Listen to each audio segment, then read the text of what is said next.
ஸ்ரீமதி ராமானுஜாய நமக. வசுதேவசுதம் தேவம் கம்சச்சாணூரமர்தனம் தேவகீ பரமானந்தம் கிருஷ்ணம் வந்தே ஜெகத்குரும். நாள்தோறும் பகவத்கீதையில் நம்ம 6வது அத்தியாயத்தில் பகவான் யோக அபியாசம், அதாவது யோகம் செய்யும் முறையை சொல்ல ஆரம்பிக்கிறதுக்கு முன்னாடி நம்ம எப்படி ஒரு மனநிலையோடு போகணும், அதுக்கு ஒரு முன்னுரை கொடுக்குறாரு.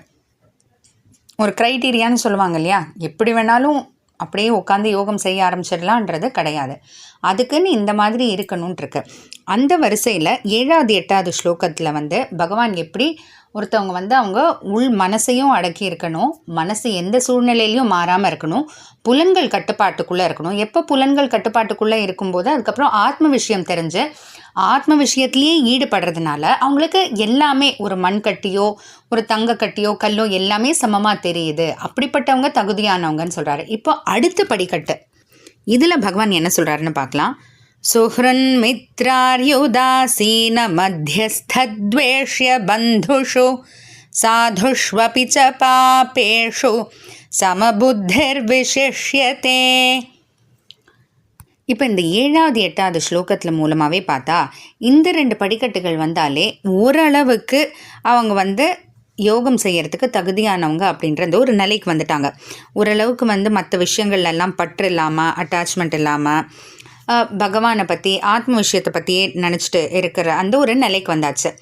அப்போ இந்த சமயத்தில் என்னென்னா, பகவானை நம்ம நல்லா பிடிச்சிக்கிட்டோம் அப்படின்னா மற்ற எல்லா பற்றுகள், ஏன்னா நம்ம 100% சொல்லிட முடியாது, ஏதோ ஓரளவுக்கு அங்கங்கே ஆசைகள்லாம் வைக்காமல் ஆத்ம விஷயத்தில் ஈடுபட்டுட்டு இருக்கிற அந்த ஒரு நிலைக்கு வந்த பிறகு பகவானை கெட்டியாக நம்ம பிடிச்சிக்கிட்டோன்னா மற்ற விஷயங்கள்லேருந்தையும் ஆசையை போக்கி நம்மளை இன்னும் ஆழ்ந்த நிலைக்கு ஆத்ம விஷயத்தில் கொண்டு பகவான் சேர்த்துடுவார். அதனால் ஆரம்பம் நம்முடையதாக இருக்கணும், நம்ம முயற்சியை ஆரம்பிக்கணும், கால் எடுத்து வைக்கணும், முடிவை பகவானுடையது, அவர் பார்த்துக்குவார். இப்போது இந்த ஸ்லோகத்தில் ஒரு சேலஞ்ச் என்ன அப்படின்னா, ஒரு கடினமான விஷயம். போன ஸ்லோகத்திலேயான மண்கட்டி பொன்கட்டி கல் அப்படின்னு அதை சமமாக பார்க்கக்கூடிய நிலைமைன்னு சொன்னார். இதில் மனுஷங்களுக்குள்ள வேறுபாடு பார்க்காத எல்லா விதமான மனுஷங்களையும் சமமாக பாருங்க, அதுவும் எப்படிப்பட்டவங்கன்னு பார்க்கலாம். சுஹ்ருத்துனா எப்போதுமே நமக்கு நன்மை விரும்பிகளாக இருப்பாங்க.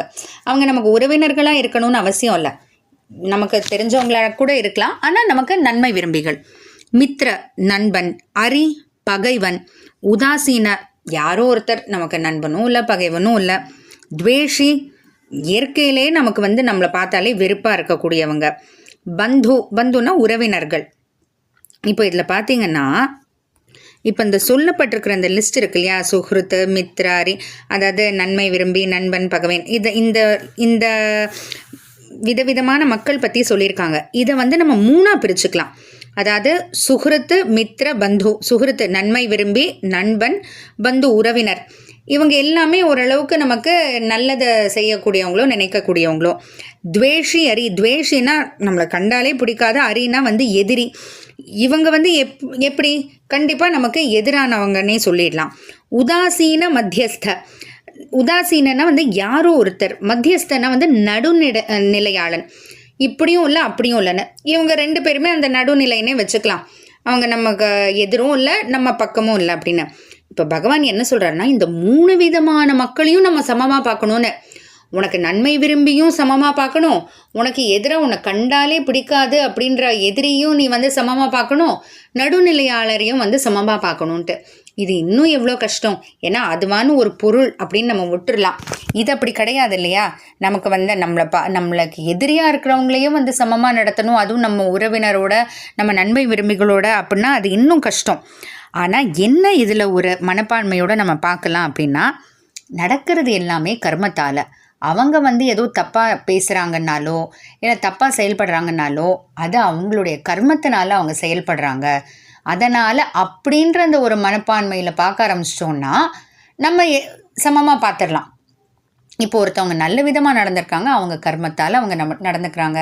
இல்லை இன்னொருத்தவங்க ஏதோ தீமையே நினைக்கிறாங்க, நமக்கு தீமையாகவே பேசுகிறாங்க அப்படின்னா அவங்க கர்மத்தால் நினைக்கிறாங்கன்ற அந்த மனப்பான்மையோடு நம்ம நோக்கினா இந்த 3 விதமான ஆட்களையும் நம்ம சமமாக பார்க்க முடியும்.